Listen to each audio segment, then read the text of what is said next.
목표에 해당하는 그 대공황에 관련되어 있는 내용과 그 대공황이 그 미친 영향에 대해서 여러분들 어떻게 설명하고 있냐라고 하는 이제 글을 한번 같이 살펴볼 거예요. 전체 문단은 4문단으로 깔끔하게 다 이어져 있죠, 그죠? 간단하게 되어 있지? 네. 이런 경우에 뭐 잘 알겠지만 늘 얘기하지만 이제 1문단이 중요하다, 중요하지 않다. 1문단이 뭐 제일 중요하지 뭐. 1문단이 중요한 이유는 뭐를 제시하기 때문이다. 그렇죠. 예, 소재, 예, 과제, 주제를 설명하고 그 다음에 진행 방식에 대한 이야기를 같이 하기 때문이다. 자, 그런 면에서 다소 좀 약간 필기가 돼 있어서 좀 그렇긴 한데 예, 지워 나가면서 한번 또 같이 보도록 합시다.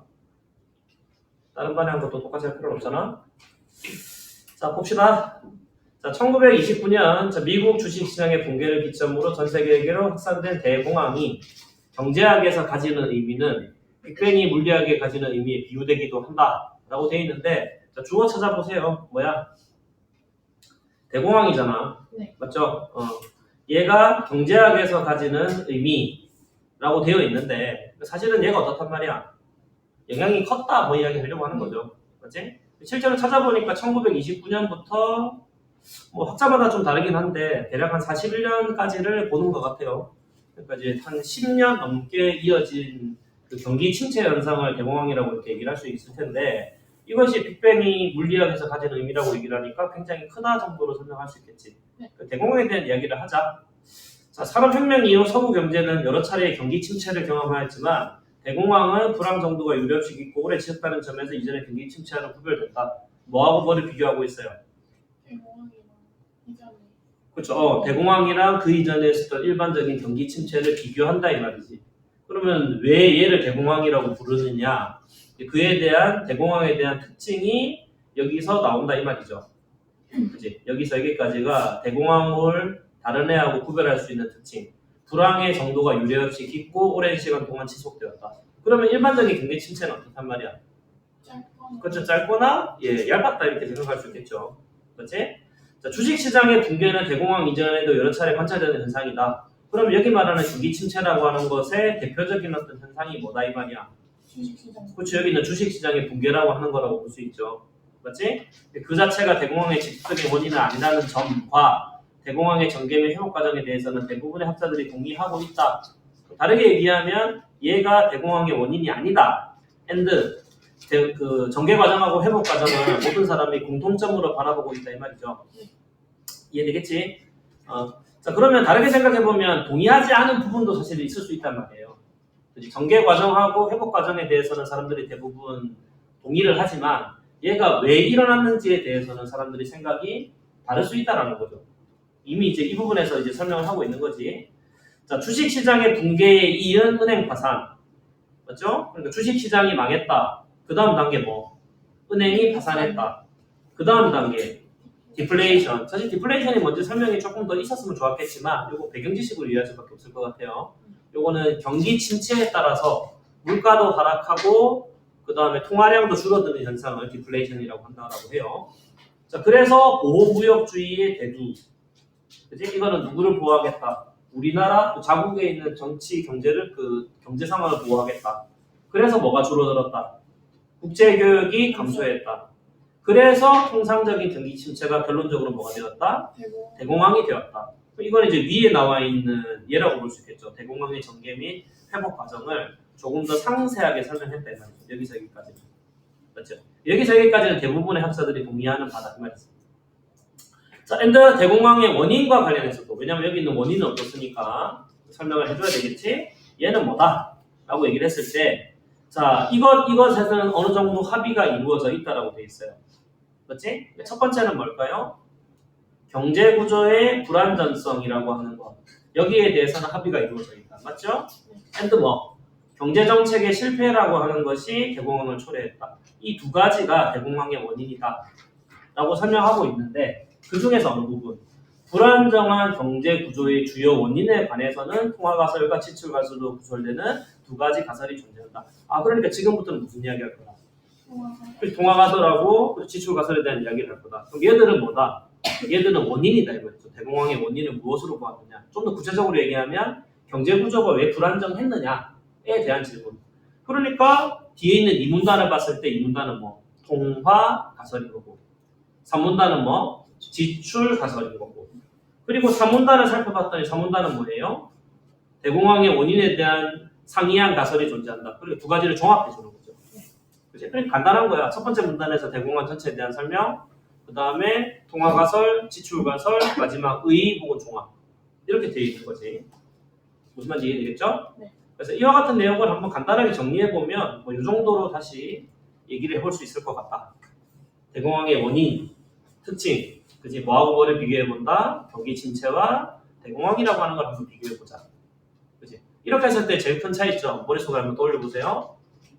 뭐였어요? 기간이 길고 폭도 뭐 지속적이었다. 그렇지? 주식 시장이 붕괴되었다라고 하는 거. 그렇지? 대공황 같은 원인의 일부로 살펴볼 수 있겠습니다. 물론 이제 아랫부분에 전개와 회복 과정으로 보는 게 더 맞는 것 같긴 해. 주식 시장이 붕괴하고 은행이 파산하고 디플레이션. 이게 이제 물가 하락이라고 얘기하죠. 반대되는 말이 사실 뭐가 있지? 인플레이션이라고 하는 게 있죠. 인플레이션 하면 일단 좋은 느낌이야, 안 좋은 느낌이야? 일단 좀 안 좋은 느낌이잖아. 물가가 오른다라고 하는 거는 다르게 얘기하면 뭐가 줄어든다? 돈의 가치가 줄어든다라고 하는 거거든요. 그래서 이제 경제에서 늘 나오는 기본적인 개념이긴 한데 돈, 다르게 얘기하면 이제 화폐라고 얘기했을 때 라고 했을 때 얘의 가치가 줄어든다라고 하는 거하고 똑같은 말이 뭐의 상승이다? 물가가 상승하게 된다. 이거하고 사실 이제 같은 말이란 말이에요. 이걸 우리가 이제 기본적으로는 경제를 다루는 단원에서는 이해를 하고 있어야 된다. 무슨 말인지 이해되겠지? 그러면 화폐 가치가 줄어드는 요인이 여러 가지가 있겠지만 기본적으로는 예, 화폐량이라고 하는 것을 이야기를 많이 해요. 그지? 한번 생각해보면 우리가 돈이라고 하는 것도 일종의 상품이라고 생각하면 상품이 많이 풀리면 가치는 떨어지게 돼 있죠. 그래서 사람들이 요즘에 뭐 물건 팔 때 몇 개만 팔잖아. 리미티드 한정판. 맞지? 지금 아니면 못 사요. 이러면 어떻게 돼요? 희소성 때문에 그 가치가 오른단 말이에요. 돈도 그렇게 보면 돼요. 다르게 얘기하면 화폐량이라고 하는 게 어떻게 되면 화폐량이라고 하는 게 그렇지, 늘어나게 되면 돈의 가치는 떨어지는 거고 이거는 곧 뭐다? 물가가 상승하는 걸로 볼 수 있다 이 말이에요. 요게 이제 흔히 말하는 인플레이션이라고 하는 거죠. 그지? 근데 경제가 성장하면 인플레이션이 항상 따를 수밖에 없어. 이게 또 배경지식이 좀 필요하긴 한데 우리가 100만 원을 은행에 넣어놓잖아. 1년 지나면 어떻게 돼요? 그죠? 이자가 붙죠. 왜 이자를 붙여야 되는지 모르겠지만 어쨌든 이자가 붙어. 되게 신기한 시스템이긴 해. 100만 원을 넣어놨는데 자기들끼리 나중에 뭐 사이가 좋았는지 얘들이 105만 원 돼 있잖아. 안 그래? 은행 안에 자기들끼리 막 이게 아니라 자기 면회하나 자기들끼리 10만 원끼리 나 10만 원이야. 나 5만 원이야. 어쨌든 그건 아닌데 어쨌든 이자가 생겨나잖아. 근데 생각해보면 되게 웃긴 일이다. 이거는 뭐가 늘어나는 거야? 화폐량이 늘어나는 거거든요. 이자를 준다라고 하는 거 화폐량이 늘어난다는 이야기야. 그럼 돈의 가치는 떨어진다는 얘기죠. 그럼 뭐는 오른다는 얘기야? 물가는 항상 오를 수밖에 없어요. 우리 경제 체제 내에서 이자라고 하는 게 있으면 항상 오를 수밖에 없어. 그러니까 지금 여러분들 가지고 있는 100만 원은 내년에 있는 100만 원의 가치가 아닌 거죠. 어떻게 해야 돼 항상? 그렇죠. 이거를 굴려서 그렇지? 인플레이션 되는 것보다 더 많은 이득을 얻어야지만 사실은 돈의 가치가 증가하는 걸로 생각해요. 참 어렵죠. 무슨 말인지 알겠어요? 네. 근데 은행에 넣어두면 원금이 보장된다고?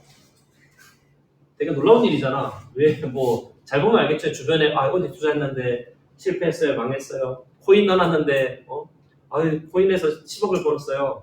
원래 대극이었는데 이런 일은 많잖아. 그러니까 투자한다고 해서 투자 꼭 다 되는 거 아닙니까? 자, 이거 이런 면 한번 생각해 보시면 될 것 같아요. 자, 디플레이션 얘기하다가 좀 더 얘기해봤습니다. 그러면 물가가 하락했다 하면 되게 좋은 것 같은데 물가가 하락했으니까 뭐의 가치는 오르는 걸로 돈의 가치는 오르는 걸로 사실 생각할 수 있는데 이게 이제 왜 하락했느냐를 여기서는 따져봐야 된다 이 말이에요. 이거는 다 같이 망했기 때문에 물가가 망한 걸로 지금 본다. 이해되겠죠? 네. 그래서 경기 침체가 대공황으로 이어지는 원인에 대한 이야기를 했다. 자, 그럼 본격적으로 통화 가설에 대해서 한번 들어가서 얘기해 보도록 합시다. 일단은 이제 나중에 얘기를 좀 더 할 부분이긴 한데 눈으로 전체를 살펴보면 동아가설 전체의 기본적인 원인은 뭐냐? 요거는 연준이라고 하는 데에서 이런 통화량에 대한 화폐량에 대한 정책을 실패했기 때문이다라고 본다 이 말이에요. 그래서 통화가설인 거예요. 가설이니까 정확하지는 않다 이 말이지. 그지? 자 그러면 어떤 상황이 있었느냐? 미국 상황이겠죠. 미국의 이제 뭐 더 그레이트 패닉이니까 그지? 봤을 때 물가와 자산의 가격이 자꾸 상승하는 그런 어떤 배경에 있었다 이 말이에요. 통화량이 계속 확대되는 그런 어떤 상황에 놓여 있었대요. 결과론적으로 봤을 때. 그래서 사람들이 저마다 이제 남는 돈이 생긴 거예요. 여러분들로 예를 들면 추석이나 설날이 되게 되면 평소보다 여러분들 더 많은 돈이 들어오게 되잖아. 그렇지? 어떻게 했어요? 그래서 그 돈을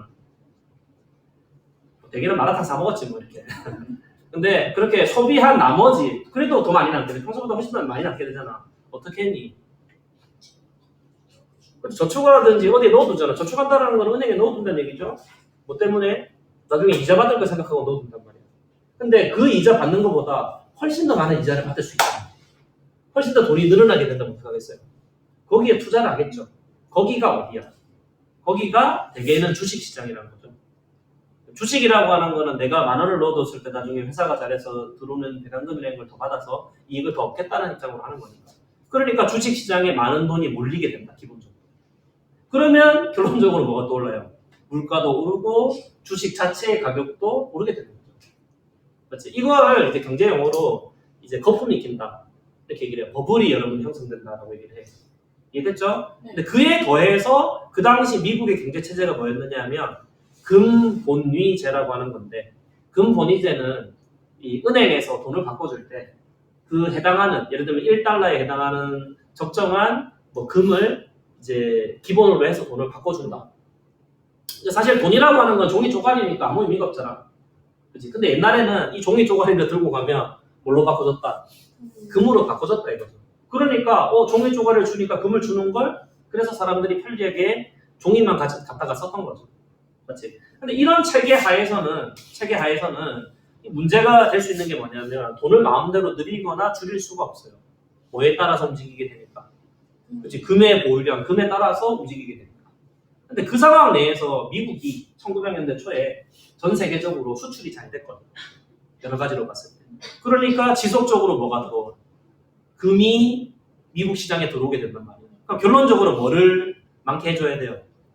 그치? 통화량, 금이 많아지게 되니까 그만큼의 돈을 많이 늘려주게 됐어야 되는데 이게 문제가 뭐냐면 이 돈이 지금 다 어디에 몰려있어? 주식에 몰려있는데 거기에 여러분들 또 금이 막 들어오니까 통화량을 늘려버리면 어떻게 돼요? 더 많은 돈이 전부 다 주식시장으로 쏠리게 되겠죠. 야 이거 지금 가만 너무 좀 심한데? 이런 생각이 드는 거야. 이게 무려 한 3, 4년 만에 한 5년 동안 평소 주식에 있는 전체 총량이 금액이 한 5배 이상 늘었대요. 예를 들면 내가 10,000원 넣어놨는데 이 돈이 4년 만에 50,000원이 된 거야. 무슨 말이겠죠? 내가 100만 원 넣어놨으면 500만 원이 되는 거고 내가 1,000만 원 넣어놨으면 5,000만 원이 되는 거야. 그때 그러니까 돈 넣어놓은 사람들은 주식시장에 돈 넣어놓은 사람들은 되게 크게 부자가 됐다고 생각을 한 거죠. 그러면 또 그 돈이 생긴 돈을 어떻게 하겠어? 또 주식시장에 넣겠죠. 그러니까 주식시장의 거품이라고 하는 것들이 너무 많아지는 거란 말이에요. 그러니까 여기 있는 이 은행에서는 연준이라고 하는 거는 한국으로 치면 그 한국은행인 거예요. 그걸 어떻게 했다? 야 이거 너무 돈을 뿌려놓으니까 좀 문제가 될 것 같은데 돈을 어떻게 하자? 좀 줄이자라고 하는 거예요. 긴축 통화 정책. 통화량을 좀 줄이자. 너무 주식시장에 돈이 몰려간다. 앤드 진성어음주의라고 하는 걸 통해 가지고 통화량을 좀 줄이는 정책을 했단 말이에요. 이건 이해가 되죠? 상식적으로. 근데 통화량을 줄이면 어떤 문제가 생기느냐 하면 이자율이 오르는 문제가 생겨요. 이자율.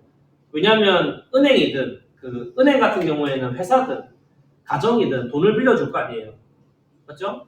근데 거기에서 이자율이 올라간다라고 하는 거는 내가 이제 회사를 운영하는 사업가인데 이때까지는 5%의 돈으로 이걸 빌려왔단 말이에요. 무슨 말이 되겠죠? 내가 100만 원을 빌렸어. 근데 나중에 갚을 때는 얼마에 갚을게?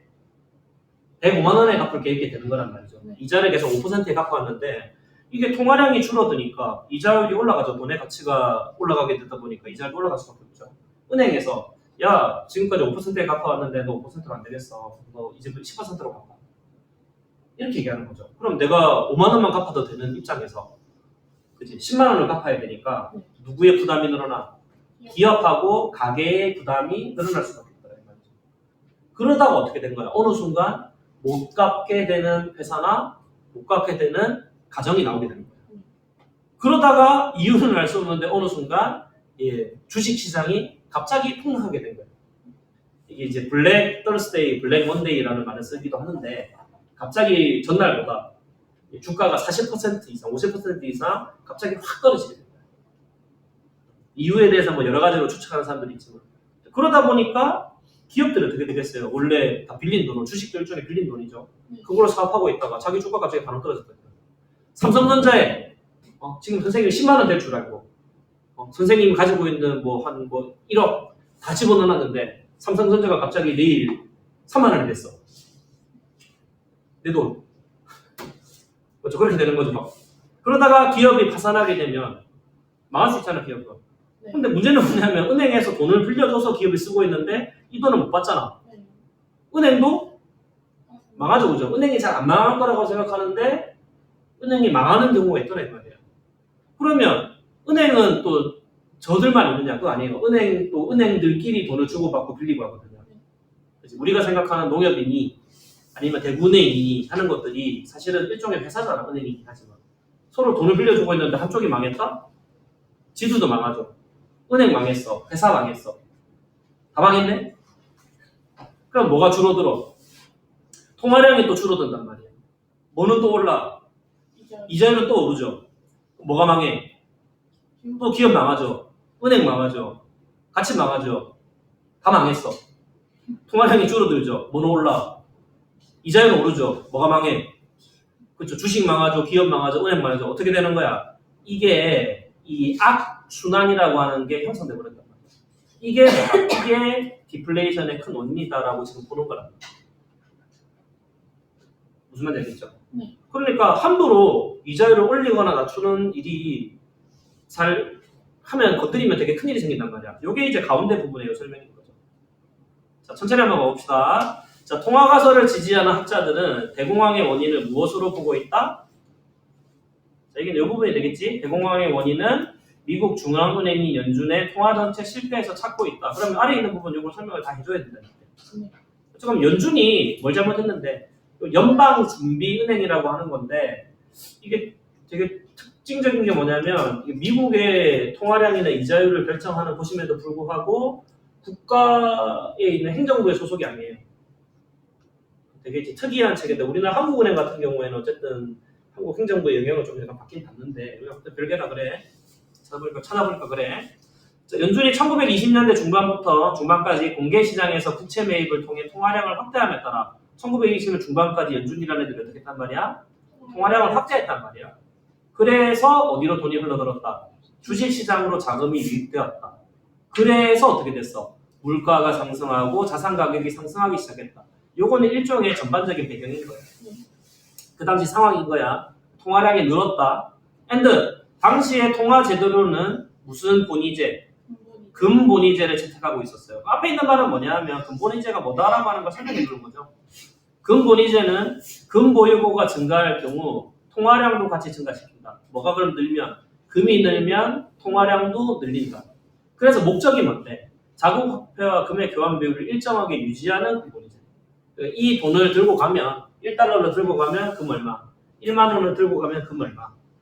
무슨 말인지 알겠죠? 1프랑을 들고 가면 금 얼마?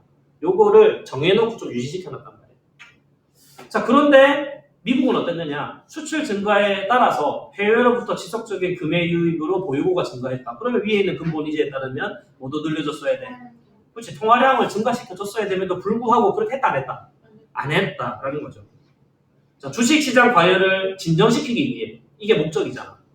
그렇지? 이 목적을 위해서 연준은 자, 공개시장을 통해 국채를 매각하는 긴축 통화 정책을 실시하면서 긴축 통화 정책의 일부가 뭐냐 하면 위에 나와 있는 국채 매각인 거예요. 이게 뭐 어떤 용도인지 모르겠지만 어쨌든 국채를 매각하면 이게 어떻게 된다? 긴축 통화 정책이 된다. 이건 알아야 되겠죠. 돈을 이제 시장에서 돈을 빨아들인다 이 말이죠.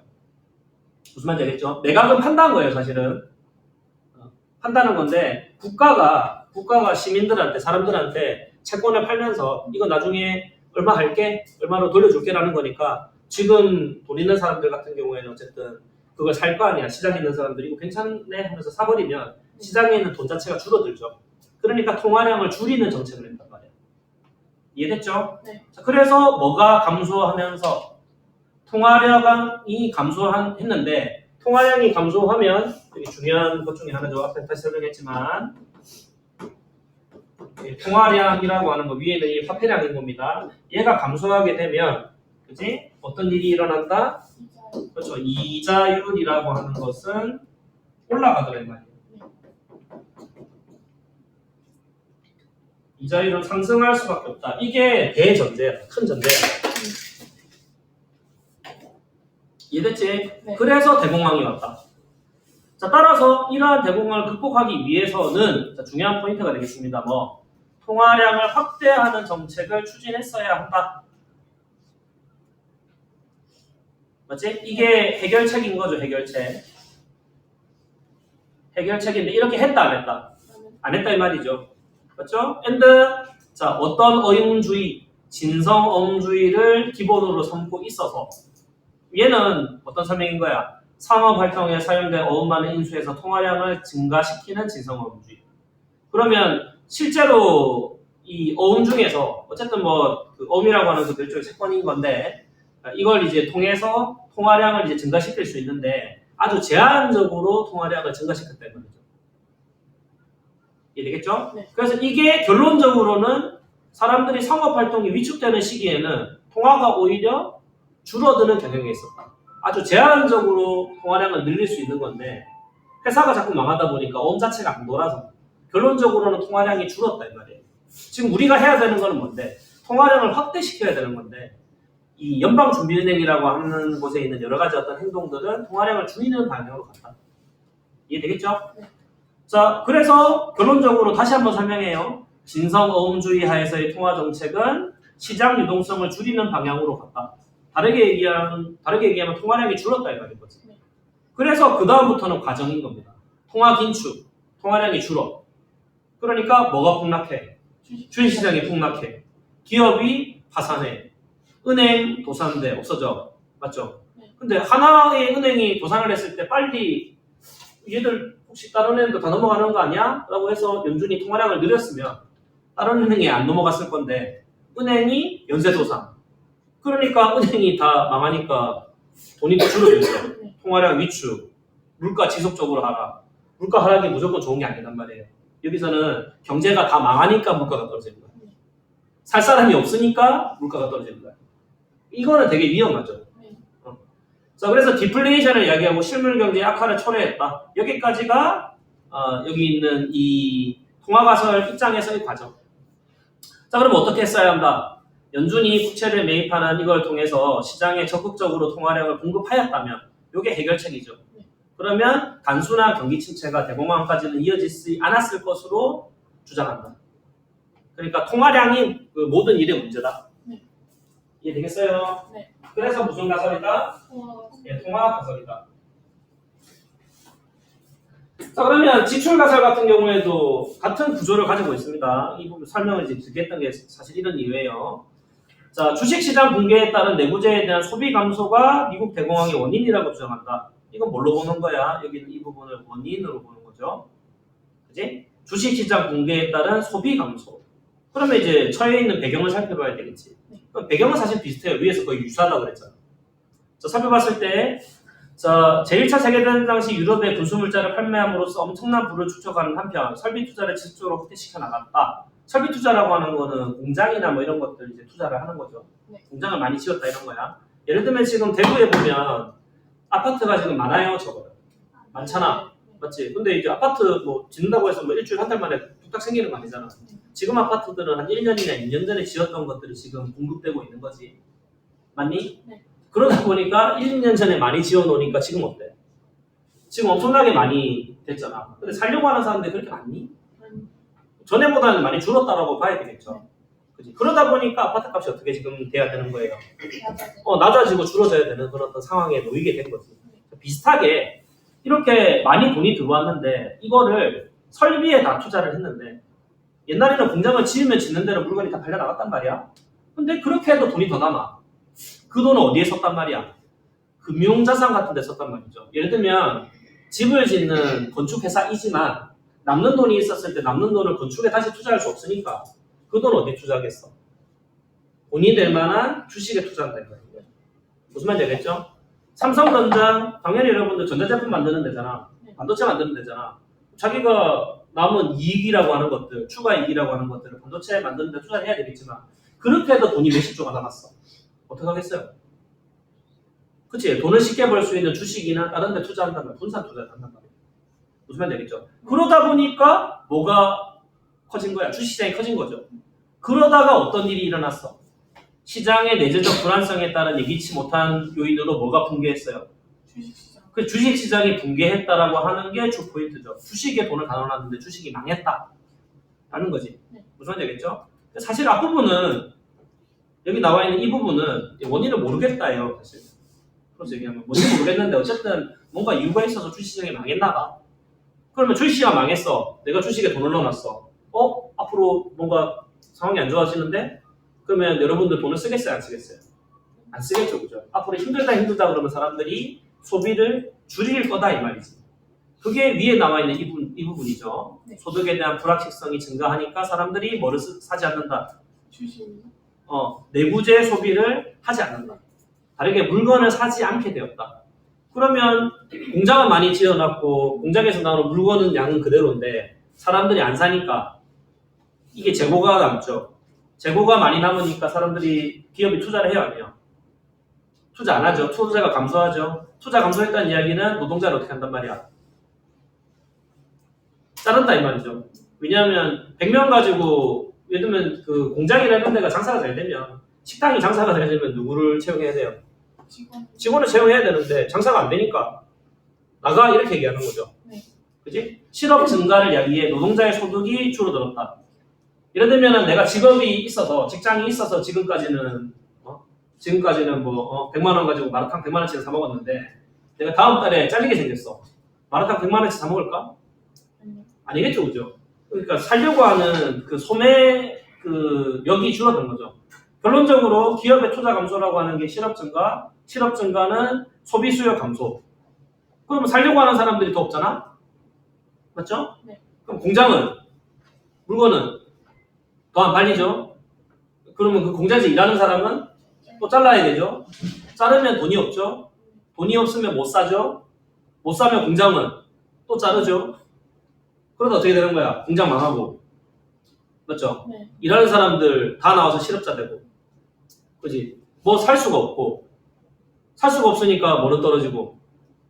물가는 떨어지고. 물가 떨어졌지만 공장은 망하고. 물가가 떨어지니까 공장은 망하는 거잖아. 상품 가격이 준다는 얘기니까 이득이 줄어든다는 얘기잖아요. 맞죠? 계속 뭐야? 계속 악순환이죠. 그래서 뭐 디플레이션이 왔다. 기업 파산이 되고 기업 파산은 곧 은행의 파산이고 그래서 뭐 대공황. 비슷하죠, 그죠? 진행 단계에 대해서는 이 사람들이 동일하다고 봤잖아. 이해됐죠? 네. 자, 거기에 플러스해서 자, 한 가지 더 다른 측면에서 바라보고 있습니다. 그럼 미국 내에서는 대공황이 발생했다 치자. 근데 얘가 왜 전 세계적으로까지 영향을 이렇게 줬느냐? 라고 얘기했을 때 그때 근본이제라고 하는 걸 가지고 있단 말이에요. 무슨 말인지 이해되겠지? 네. 자, 그래서 결론적으로 근본이제는 미국의 대공황 상황을 전 세계적으로 전파시킨 그 기본이 된다. 자, 그 가운데 그러면 왜 어떤 일이 일어났느냐? 자, 대공황이 발생했으니까 미국은 자기 경제는 보호해야 되잖아요. 어쨌든. 그러다 보니까 해외로부터 수입을 줄이고 외국에 빌려줬던 돈을 다 내놔라 이렇게 할 거 아니에요. 근데 그때 뭘로 받아왔겠어?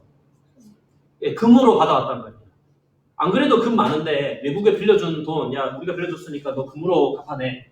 라고 얘기하면 외국에 영국이든 프랑스든 이게 그 전쟁 이후니까 이게 그 돈이 이제 많이 필요한 나라들이 있었을 텐데 그 나라에 금을 다 가지고 왔잖아. 근데 미국도 영국도 근본이제, 프랑스도 근본이제, 네덜란드도 근본이제, 독일도 근본이제니까 자기 금이 사라진다라고 하는 거는 통화량이라고 하는 것들을 더 늘릴 수가 없게 되죠. 네. 통화량이 준다? 뭐가 늘어난다? 이자율이 늘어난다. 뭐가 힘들다? 기업이 힘들다. 맞죠? 영국, 프랑스, 네덜란드 기업이 힘들다. 기업이 힘들다. 누굴 자른다? 노동자를 자른다. 노동자 자르면 이게 소비를 할 수가 없다. 뭐가 망해요? 기업이 망하죠. 기업이 망하면 노동자 자르죠. 자르면 살 게 없죠. 또 망하죠. 그렇죠? 그러니까 이 현상이 어디로 될 수밖에 없었다.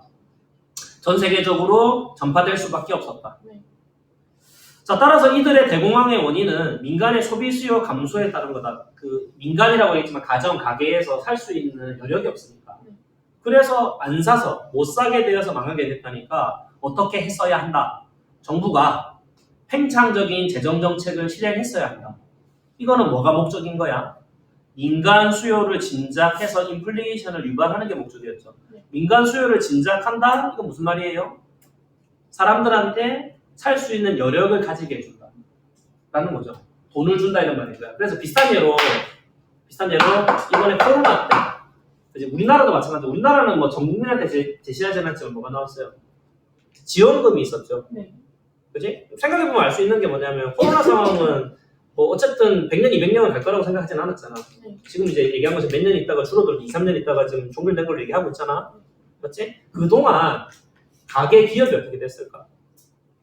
사람들이 물건을 안 산 거다라고 생각하니까 더 힘들어졌을 거 아니에요. 그러면 기업 입장에서는 물건이 안 팔릴 거라고 생각할 수 있겠지. 예를 들면은 여러분들 우리 지금이야 마라탕이나 떡볶이 이런 것도 친구들하고 같이 먹지만 코로나 때 먹을 수 있었어요? 아니요. 그래 자영업자들 어떻게 되는 거야?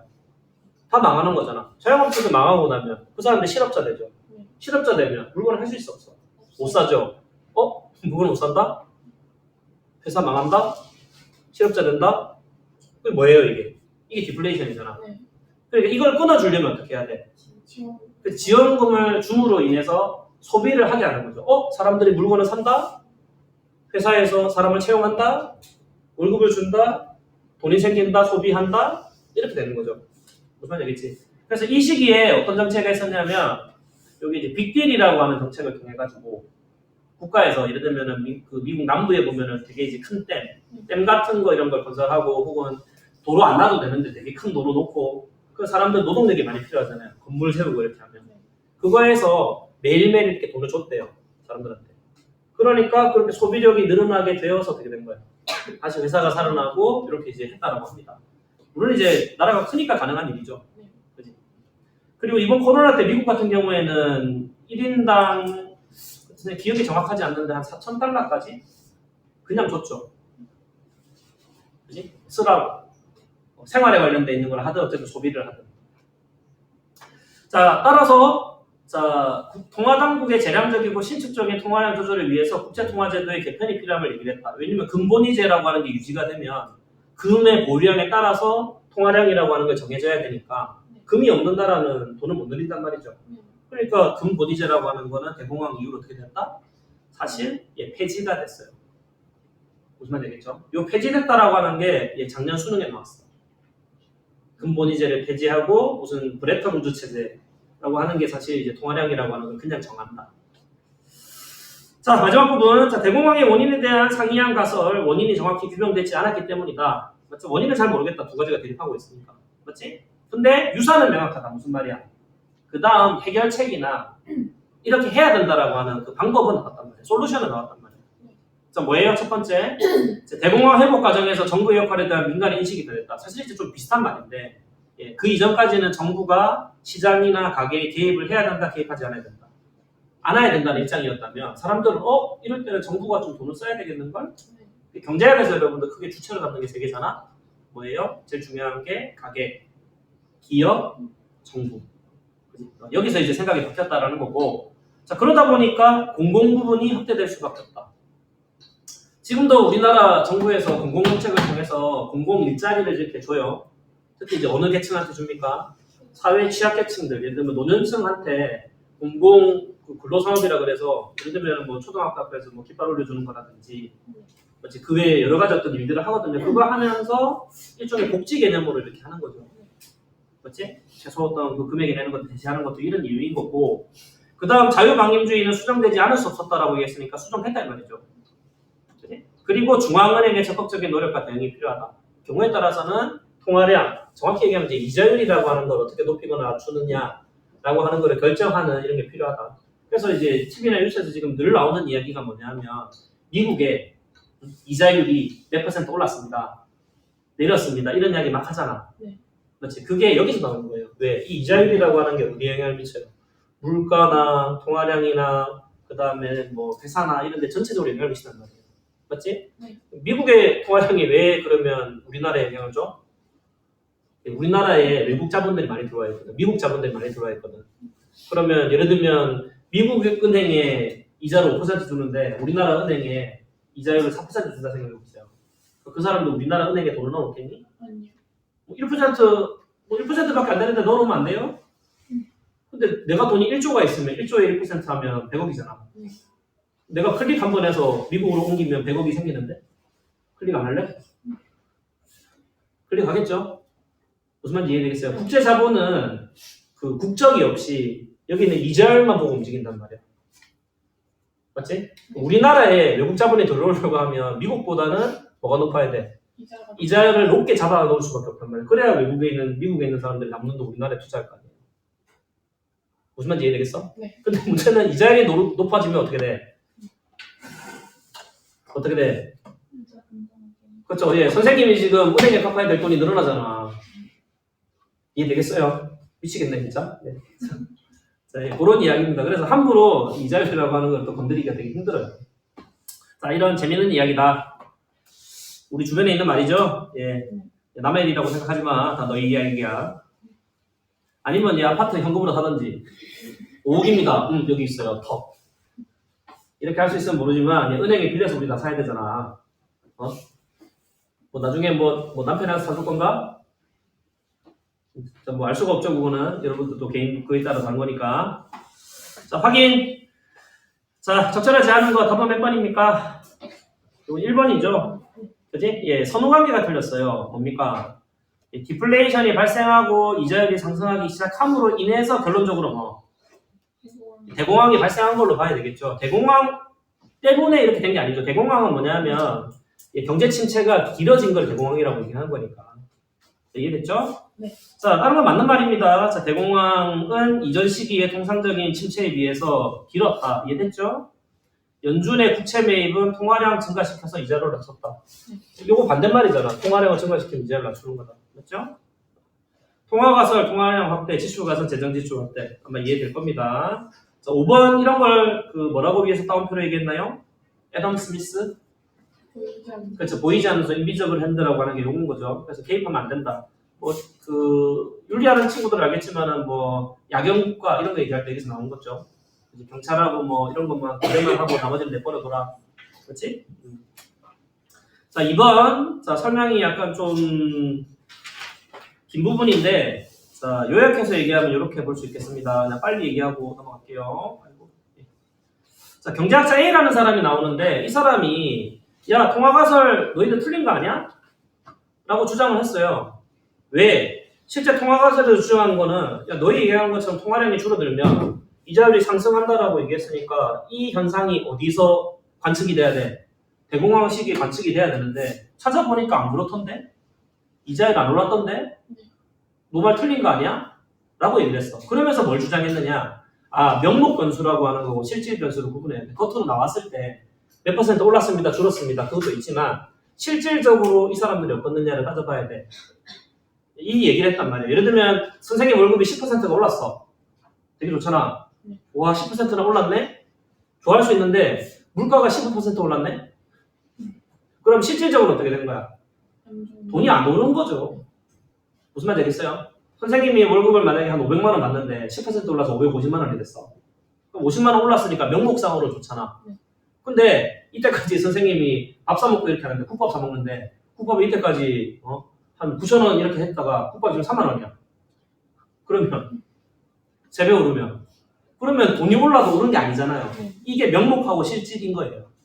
그래서 명목 통화량이 감소할 수 있지만 실질 통화량이 감소하지 않을 수 있고 그래서 실질 이자율이 상승하지 않은 걸로 볼 수 있는 거다.